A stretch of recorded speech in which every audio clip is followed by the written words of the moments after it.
Right-hand man, Rocco Pasafumi's been with me for 5 years. He does so much for me. He's a videographer.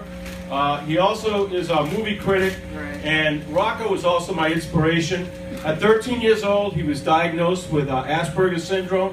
And he's done so many great segments on our show on autism awareness and has made such a difference in society. And everyone on the west end of Long Beach knows Rocco is the mayor of the west end of Long Beach. Yeah, Rocco! Let's give it up for Rocco!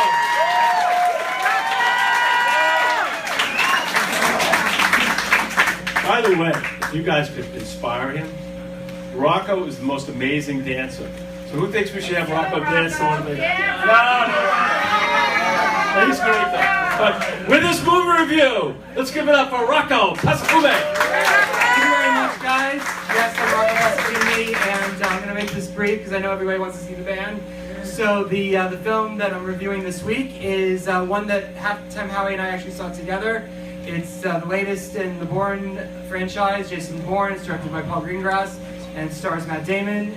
It takes place 10 years after he walked away from the CIA. Jason Bourne, played by Damon, is now being sought out by CIA Director Robert Dewey, played by Tommy Lee Jones, and his hacker and counterinsurgency expert Heather Lee, played by Alicia Vikander.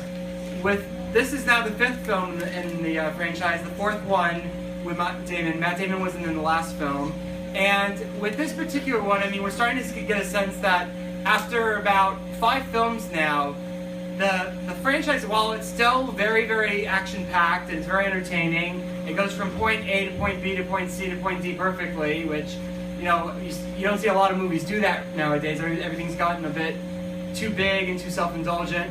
But, I mean, even with that in mind, with Jason Bourne, I feel like you get a sense of, like, the film's kind of lost it, what the French call its raison d'etre a bit, because, you know, I mean, when the Bourne movies first came out, it was different. You know, it wasn't like your typical kind of spy thriller. You know, it was basically about a guy who lost his memory and, you know, has this assumed identity. And the first 3 films in this, you know, this style were fantastic. And I feel like the films kind of lost their way a little bit with, you know, the 4th film with Bourne Legacy, because, you know, of course, Matt Damon, you can't replace him. He's just like a pivotal star of the movie, and he's definitely still a big part of the Bourne franchise with this latest one.